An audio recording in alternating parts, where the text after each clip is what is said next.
বিসমিল্লাহির রহমানির রহিম। ভাই ও বোনেরা, যে যেখান থেকে আমাকে দেখছেন এবং শুনছেন, আপনাদের সবাইকে আমার সালাম, আসসালামু আলাইকুম। আশা করি আপনারা ভালো আছেন, আমিও ভালো আছি। UK property gossip by Tasmina YouTube চ্যানেলের পক্ষ থেকে জানাই শুভেচ্ছা। আজ মার্চ মাসের 9 তারিখ রবিবার 2025। এই মুহূর্তে লন্ডনের তাপমাত্রা আছে 16 ডিগ্রি সেলসিয়াস, হালকা কিছুটা বাতাস আছে। তো যাই হোক, আজ আপনাদের সাথে যে বিষয়টি নিয়ে কথা বলতে চাচ্ছি সেটা হলো অত্যন্ত দুঃখজনক ঘটনা বাংলাদেশে ঘটে গেছে। মাগুরা জেলায় 8 বছরের শিশু বাচ্চাকে যেভাবে পাশবিক নির্যাতন করা হয়েছে সে বিষয়ে কথা বলতে চাচ্ছি। প্রথমেই প্রতিবাদ জানাচ্ছি এবং মেয়েটির পরিবারের প্রতি সমবেদনা জানাচ্ছি। আর এই ধরনের নোংরা ঘটনা যারা ঘটিয়েছে তাদেরকে ধিক্কার জানাই এবং তাদের বিরুদ্ধে আনীত যে অভিযোগ আছে এই অভিযোগের প্রেক্ষিতে তাদের কঠিন এবং কঠোর শাস্তি অতি দ্রুত কার্যকর হোক সেটি চাচ্ছি।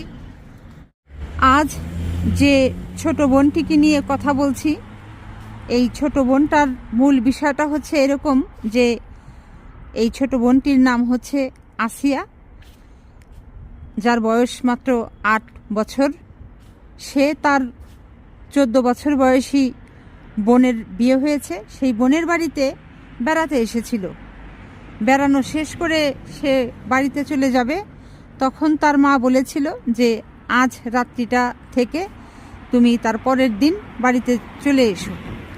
আর ওই রাত্রিতেই এই আসিয়ার দুলাভাই, তার সম্পর্কে তালুই এবং আরেকজন তার সম্পর্কে সে হয় বেয়াই, এরা সবাই আসিয়াকে পাশবিক নির্যাতন করে আজ মৃত্যুর মুখে ঠেলে দিয়েছে। এবং এই 8 বছর বয়সী আসিয়া, এই বোনটির পরিবারের আর্থিক অবস্থা অত্যন্ত নাজুক, মানে দিন এনে দিন খাওয়ার মতো একটা অবস্থা। সেই সাথে তার বাবার যে শারীরিক অবস্থা দেখলাম এবং তার মা যেটা বলেছে যে তার বাবা একজন মানসিকভাবে সে অতটা সুস্থ ব্যক্তি নয়, মহাদরিদ্র পরিবার বললেও বলা চলে। তো মেয়েটি এখন জীবন মরণ সন্ধিক্ষণে আছে, ঢাকায় হাসপাতালে এসে ভর্তি। এই হচ্ছে মূল ব্যাপার। সারা দেশের মানুষ এই 8 বছর বয়সী আসিয়ার পাশে আছে।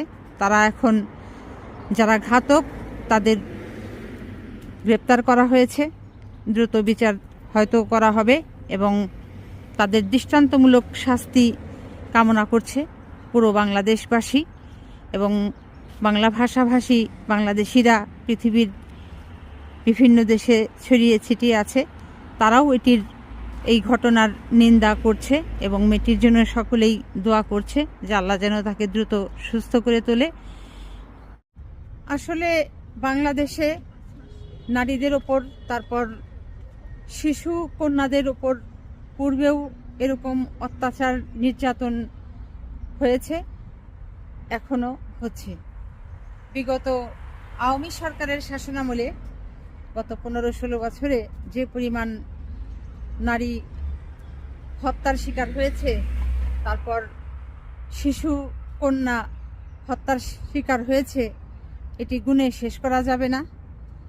বাংলাদেশের সাবেক প্রধানমন্ত্রী শেখ হাসিনা, তিনি একজন নারী হওয়া সত্ত্বেও তার চোখের সামনে এত মানুষ মারা গেল, এত নারী হত্যার শিকার হলো, এত শিশু নির্যাতনের শিকার হলো, অথচ এই শিশু এবং নারীকে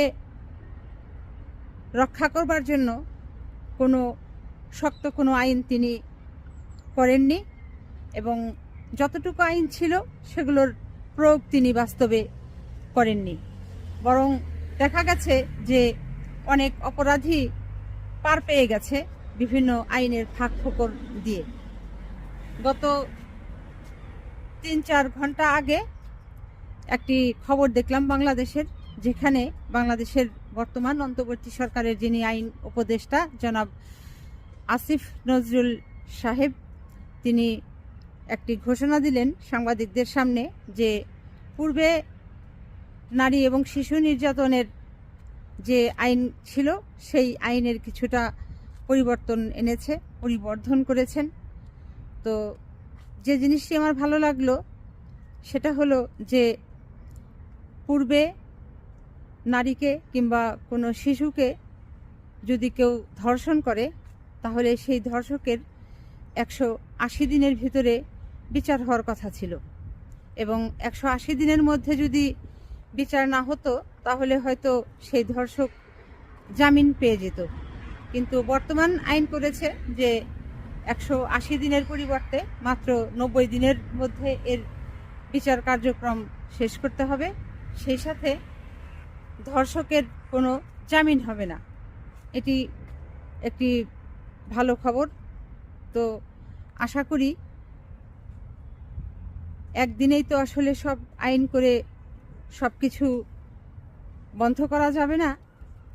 তো যেহেতু শুরু হয়েছে, এই সরকার এই ধর্ষকদের শাস্তির বিষয়ে সোচ্চার হয়েছে, আশা করা যায় আগামীতে হয়তো ইনশাল্লাহ আরও নতুন নতুন আইনের খসড়া আসবে, সেগুলো পাশ হবে এবং সেগুলো বাস্তবে প্রয়োগ ঘটবে এবং অপরাধীরা উপযুক্ত শাস্তি পাবে। বাংলাদেশের মাগুরাতে সম্প্রতি যে ঘটনাটি ঘটেছে, এই 8 বছর বয়সী একজন শিশুকন্যার সাথে, এটি আসলে অমানবিক একটি কাজ তারা করেছে। এখন কথা হলো যে যিনি অপরাধী কিংবা যারা এই খারাপ কাজের সাথে জড়িত ছিল তারা তো আসলে একদিনে কিন্তু এই আসিয়ার ওপর নির্যাতনটি করেনি। জানা যাচ্ছে যে আসিয়ার যে বড় বোন, সেও বিভিন্ন সময়ে এই লোকদের দ্বারা নির্যাতনের শিকার হয়েছে, নির্যাতিতা ছিল। এখন স্বাভাবিকভাবেই একটি প্রশ্ন ওঠে যে তাহলে এই যে আসিয়ার বড় বোন, যার বয়সও মাত্র 14 বছর বয়স, অভাবের সংসার, তার মা 14 বছরের মেয়েটিকে বিয়ে দিয়ে দিয়েছে এবং সেই বাড়িতে বেড়াতে এসেছে তার 8 বছরের আরেক ছোট বোন, আর বেড়াতে এসে তার এই ছোট বয়সে কত বড় জীবনের রঙিন স্বপ্নগুলো সব শেষ হয়ে গেল। এই যে যারা ধর্ষক, এই ধর্ষকদের যদি আমলনামা দেখা যায়, দেখা যাবে যে তারা তাদের জীবনে হয়তো আরও অনেক নারীর, অনেক শিশুর জীবনের সর্বনাশ করেছে। এগুলো হয়তো আগামীতে এক এক করে এখন বের হয়ে আসবে আমাদের সমাজে। তারপর আমাদের চারপাশে এক ধরনের পুরুষ আছে যে তারা সবসময়ই নারীদের দোষ খুঁজে বের করার জন্য ব্যস্ত থাকে। তাদের মূল কাজটাই হচ্ছে যে কোন মেয়েটা কিংবা কোন মহিলা, কোন নারী কি ধরনের পোশাক পরলো, কি রঙের পোশাক পরলো, এবং সে কোথায় যাচ্ছে, কিভাবে হাঁটছে, সোজা করে হাঁটছে না হেলে দুলে হাঁটছে, তারপর কি খেলো, মিষ্টি খেলো না ঝাল খেলো না টক খেলো, কেন খেলো,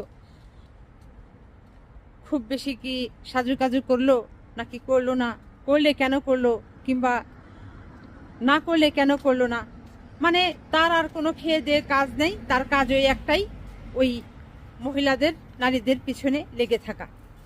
এবং এই সমস্ত লোকদের জীবনের আমলনামা ঘাটলে দেখা যায় যে তারা তাদের জীবনে কোনোভাবেই কোনো দিক থেকেই সফল নয়, তারা অত্যন্ত অসফল মানুষ। কিভাবে তারা সাকসেস হবে লাইফে বলেন তো? এই অন্য মানুষকে নিয়ে যারা এত বেশি ঘাটাঘুটা করে, কথাবার্তা বলে, ওদের তো নিজের জীবন গড়ার সময় নেই। মানুষের নিজের জীবনকে সুন্দর করতে হলে, গড়তে হলে নিজেকে ভালোবাসতে হয়, নিজের দিকে তাকাতে হয়, অনেক সময় দিতে হয়।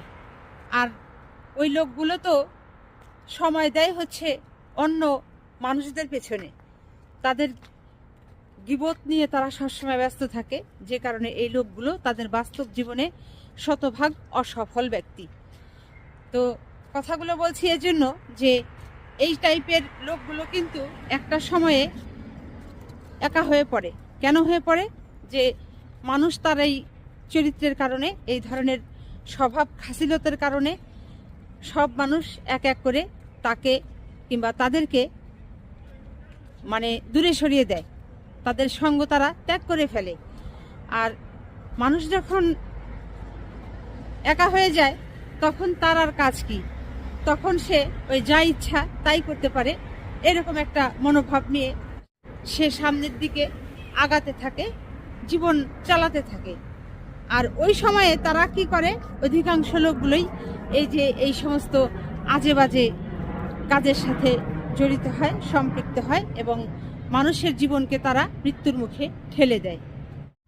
আগামীতে বাংলাদেশে যেন এই ধরনের অঘটন না ঘটে, এই ধরনের কোনো 8 বছরের বোন আসিয়ার মতো জীবনে বিপর্যয় না নেমে আসে, এজন্য জনসচেতনতা বৃদ্ধি করতে হবে। সেটা অনেকভাবেই করা যায়। রেডিও, টেলিভিশন, এখন যেহেতু আরও মডার্ন যুগ, ফেসবুক আছে, ইউটিউব আছে, এগুলোর বিভিন্ন মাধ্যম ব্যবহার করে মানুষকে সজাগ করে গড়ে তোলা যায়, সচেতন করা যায়। তাহলে দেখা যাবে যে এই ধরনের ঘটনাগুলো হয়তো পুরোপুরি বন্ধ করা যাবে না, কিন্তু অনেকটাই হয়তোবা কমিয়ে আনার সম্ভব। এখানে আরও একটি বিষয় খুব গুরুত্ব সহকারে আমাদের সকলকেই দেখা উচিত, সেটা হলো যে বাংলাদেশের জেলা পর্যায়ে, থানা পর্যায়ে, ইউনিয়ন পর্যায়ে যে গ্রামগুলো আছে, এই গ্রামের কোন পাড়ার কোন লোকের স্বভাব চরিত্রটা কেমন, এটা কিন্তু পাশের বাড়ির লোকটাও কিন্তু জানে। তো পাশের বাড়ির যে লোকটা জানে, তাকে এই বিষয়টি অবশ্যই তার নিকটবর্তী যে থানা আছে সেই থানায় গিয়ে সরাসরি অবগত করতে হবে। এবং এটি করলে যেটি হবে যে ওই লোকটিকে থানা থেকে ডাকা হবে যে তোমার নামে কমপ্লেন এসেছে, তুমি থানায় আসো, আমাদের সাথে বসো, কথা বলো।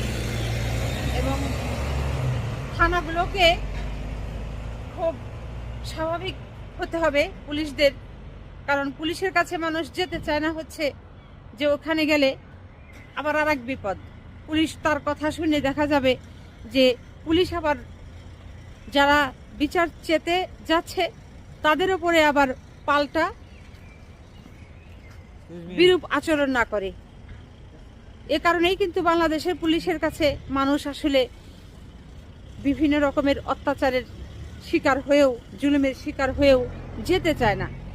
তো এই জিনিসটা মেকশিওর করতে হবে, নিশ্চিত করতে হবে বাংলাদেশের থানার পুলিশগুলো যেন অবশ্যই সাধারণ জনগণের পাশে, বিশেষ করে যারা ভিকটিম থানায় যাবে তাদেরকে যেন অবশ্যই সাপোর্ট দেয়, তাদের সাথে যেন অ্যাটলিস্ট দুর্ব্যবহার না করে, তারা যেটা অভিযোগ দেয় সেটিকে যেন তারা আমলে নেয়, সেটিকে যেন তারা বিষয়টি খতিয়ে দেখে।